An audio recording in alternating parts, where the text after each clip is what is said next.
At last. It's the world that has been pulled over your eyes to blind you from the truth. You take the blue pill.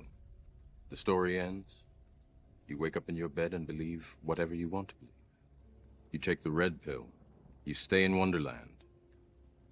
And I show you how deep the rabbit hole goes. Hello everyone and welcome back to The Unfiltered. I'm here again to talk about the Idaho Four case. So if you're as tired of the media as what I am, then you're definitely in the right place. So today I want to talk about something that I actually find really underhanded, and that is all these big channels with their so-called experts and professionals that have constantly been painting Bryan Kohberger as some kind of boogeyman. Now, you would think that if they are so convinced that he is guilty, I mean, they have him behind bars serving 4 life sentences, that would be enough for them to stop talking. But that's not what's happening. I mean, they keep speculating, poking fun at his looks. Every little bit of gossip is a big headline. There's no questions, even when his family gets mocked. So I feel that it truly doesn't help anyone, and it certainly doesn't give the families of the victims any peace at all. Never mind Bryan Kohberger's family, because I think everybody seems to forget that they too are victims in all of this. What I want to do today is to talk about 2 things, and that is Bryan Kohberger's background, and I also want to go over a very big question, and that is, if he really did commit this crime, why would he make such obvious mistakes? To me, that is really where nothing seems to add up at all. I mean, like I said, he has a bachelor's degree in psychology, he had a master's degree in criminal justice, and he was working on his PhD in criminology. So I think it's safe to say that he was well educated on crime and the criminals who commit these kinds of crimes.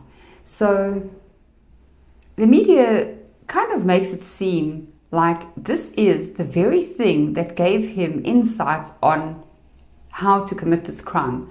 But if you think about it, it's actually quite ridiculous, because if Bryan Kohberger has all this knowledge of cloud-based forensics and how to collect evidence, he also has knowledge of the court systems, and people who knew him said that he is somebody who pays very close attention to details.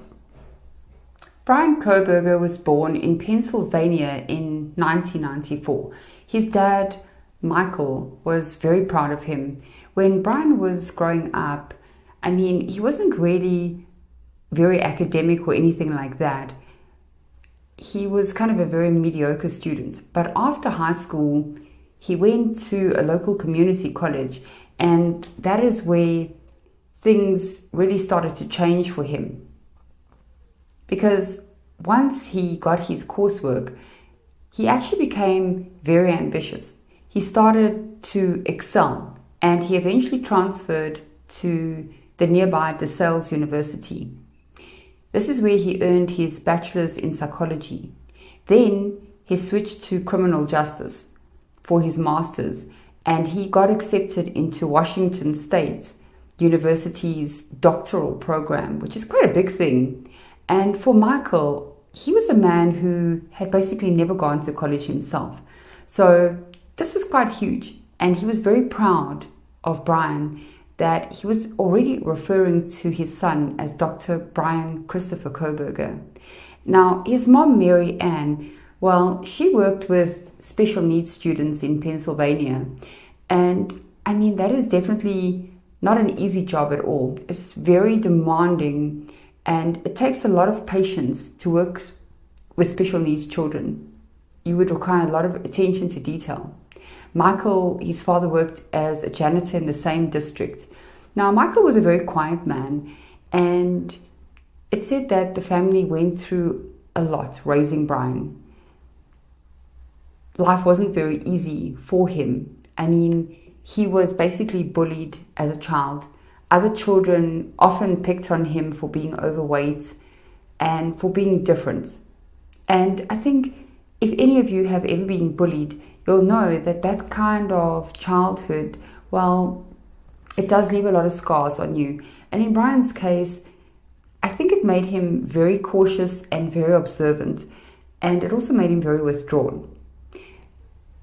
Then in his teenage years, he also faced a lot of struggles with substance abuse. And I'm not shaming him for this. I mean, I don't want anybody to feel shame, because there are many people that have pretty much gone down the same road. So what I'm saying is he made his mistakes, but he did manage to turn his life around, and he managed to also control his impulses. He also lost a tremendous amount of weight, and he started to direct his energy into something more constructive. And to me, I think not everyone has this kind of discipline to course correct in that way. And then there's the fact that Bryan was diagnosed with ASD. Now, people always seem to overlook this detail, but it does explain a lot about him. His social awkwardness, his intense focus on details, and the way he kind of navigated the world around him. So when you look at what the media is trying to push down everyone's throat, you kind of realize that it doesn't add up at all. I mean, people want this neat little story of Bryan as this horrible villain, but the truth is that his life was difficult and it was very complicated. And I also don't like the fact that somebody can poke fun at somebody who has a disorder like ASD. I just don't think it's right to do something like that. When Bryan Kohberger started his PhD in criminology at Washington State University, he wasn't just sitting in class or anything like that. He was doing things like tackling advanced research methods, analyzing complex data, and studying criminal behavior to understand why people commit the crimes that they do. On top of all of this, he was also learning forensic techniques, from actual crime scenes to digital forensics. And he did all of this while he had to attend all of these seminars, and he also had to do tons of independent research. So, I mean, if you look at what he had to do, he had a good knack for seeing details, and he would apply this knowledge in ways that most people couldn't even imagine. So this is why I'm saying that I want to talk about why would he make such obvious mistakes if he committed this crime. I mean, he would know a lot about cell phone data, security camera footage, and exactly how it works. And he would also know, like I said before, how the court system works. Now, when you think of this particular kind of crime, it takes a very different kind of individual to commit. I mean, stabbing is very personal, and it's very difficult to commit, not only physically, but also emotionally. And like I said, just because someone has the knowledge, it doesn't mean that they would be able to do something like this. So, like I'm saying, if he did it, he would know exactly how it would be investigated. So the first thing that doesn't really seem to make any sense would be driving your own car to the crime scene, and not only parking nearby, but as they said, putting the car right at the house. Also driving around the area. I mean, with the knowledge that Kohberger had about security cameras and how data is tracked, it seems kind of ridiculous to think that he would drive his own vehicle, knowing full well that it would be captured on all of the security cameras around. So, I mean, logically, he could have parked the car a block or two away or even further and then jogged over. Remember that Bryan Kohberger was a runner, so this wouldn't have been very difficult for him to do. Now, we're not only talking about him, but anybody would know. Every street you drive down, there are cameras capturing every movement. So for somebody who has spent time studying criminal behavior and forensic evidence, this kind of seems ridiculous. Nobody in their right mind with that kind of expertise would actually take their own vehicle right up to the crime scene. It was reported that Kohberger entered through the glass sliding door and that he basically went right to the top floor of the home. Now, doing something like that is a very risky move. If you think about it, once you're on the top level, you wouldn't know what was happening on the middle or the lower floors. And that would mean that these roommates that are on those levels, well, they could potentially hear everything that's happening above them. And Kohberger would know that these students could easily call law enforcement, call their friends, or even try and run out of the house. So what I'm saying is not securing the lower floors first is a serious oversight for somebody like Kohberger. So even though it's said that Maddie and Kaylee, who were on the top floor, were specifically targeted, that's what they said in the beginning, then common sense would have made him check the rest of the house before basically trapping himself on the third level. And also, Kaylee Gonzalez had only been at the house for a few days over that weekend. Remember, she wasn't supposed to be there. In fact, her mother said that she was very hesitant to return to the home. We'll talk about that in another video. Now, we don't know if there was any tension between Kaylee and her ex-boyfriend Jack. But still, it seems just very risky that somebody like Bryan Kohberger would actually trap himself on the top floor without assessing the situation below him. And of course, he would know something like this. So let's talk about the cell phone. I mean, if you're going to commit a crime like this, the last thing that you would do is take your phone to the actual crime scene. It would be one of the biggest mistakes that you could possibly ever make. Now, this is basic, even for somebody who has no knowledge of crime scene investigation. I mean, every single phone leaves a trail. Your GPS data, your location, call logs, app usage. It's all ready and there for investigators to trace. So what I'm saying is that for somebody like Kohberger, who does have this kind of knowledge, it would be a huge red flag if he had taken his own phone with him. You don't need to have a degree to tell you this. I mean, it would make more sense not to take your phone. It would also create a lot of distance and separation from you and the crime scene.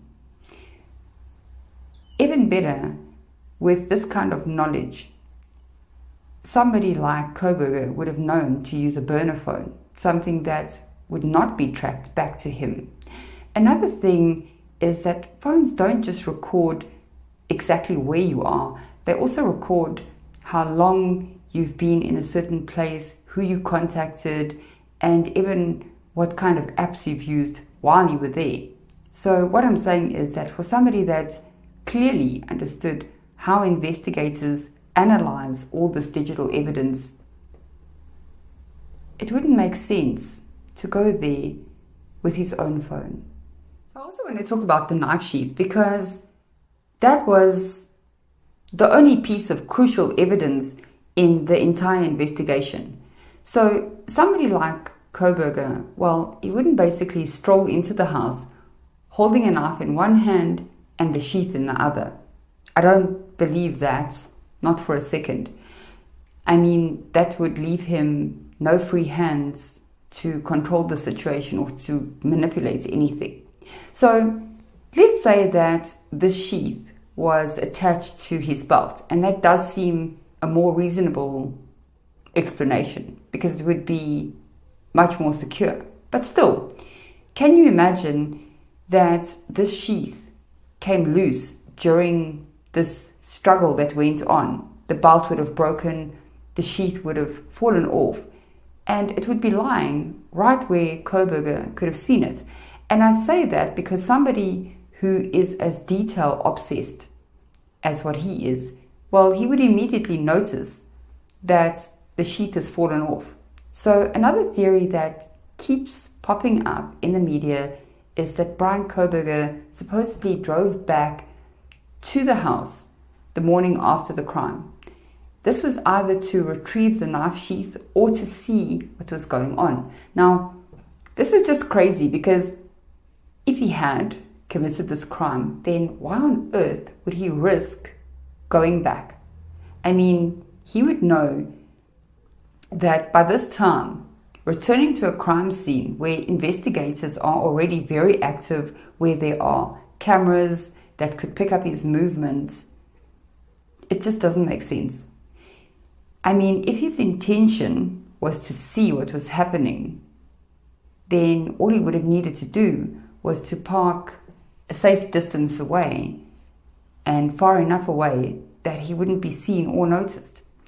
But what I've seen is the media loves this narrative, especially because they kind of present it as if he was just casually returning, like some reckless kid who didn't think things through. And worse than that, they're painting him in the same light as Ted Bundy. And I think we know that that is pretty much a bullshit story. So let's talk about Kohberger and the purchase of that K-bar knife. Now, we have to keep in mind that he bought it in March of 2022, which is about 8 months before the events that took place in November. And that is kind of a lot of time for anything to have happened. It doesn't make sense that you would purchase these items 8 months. It suggests premeditation, which the prosecution has said it wasn't. So you can buy these things at any outdoor store. They're legal items, and people use them for anything like camping, fishing, any kind of outdoor activity. So owning a knife doesn't turn you into some kind of mass murderer. And there was also talk of this black balaclava that was purchased in January of 2022. And also, it's not that unusual when you kind of factor the weather in the northern parts of USA. It's very normal to own these items. So I think that it would have been a lot easier for Kohberger to go and just buy a generic knife at any local store using cash. The mistake again is just way too obvious for me. Another thing that doesn't seem to add up to me is the fact that Bryan Kohberger supposedly chose to go and commit these crimes in Idaho. Now, he was living in Pullman, Washington, and it does seem very strange to go and choose a location like Idaho, despite the fact that it is a death penalty state. And there is something else. There is no insanity defense in Idaho. And somebody like Kohberger would be very aware of this, because he would actually have knowledge of how the different jurisdictions work from one another.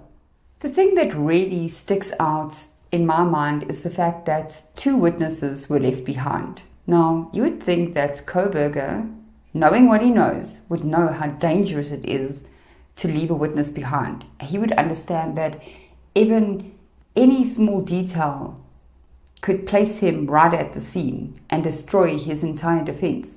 So yes, Dylan Mortensen, who I don't trust for shit, said that she saw a masked man, but she couldn't identify him and she couldn't give enough details to a sketch artist. Bill Thompson even admitted that the prosecution couldn't physically place Bryan Kohberger at the scene of the crime, and we know that. So what we have is a ton of circumstantial evidence which pretty much leans on theory and not actual proof. I mean, if Kohberger did this, he's the biggest dimwit on the planet, which I really don't see. Or everything that we've been told about him being this calculated, manipulative mass murderer is all a lie. I mean, it doesn't scream carefully planned. So when you start to look at all the facts of this case, and the more you dig into it, the stranger these things become, and it just doesn't make sense. So that is why I keep digging and questioning. I'd love to hear your thoughts, your opinions, and if you haven't already, please subscribe. It's absolutely free. Don't forget to drop your thoughts in the comments section. Do you really think that somebody could plan a crime this perfectly and still make all these obvious mistakes? I'd love to hear your thoughts on it. But until next time, I hope that you go out and do something nice for yourself. And until next time, be safe, and I'll catch you in the next video.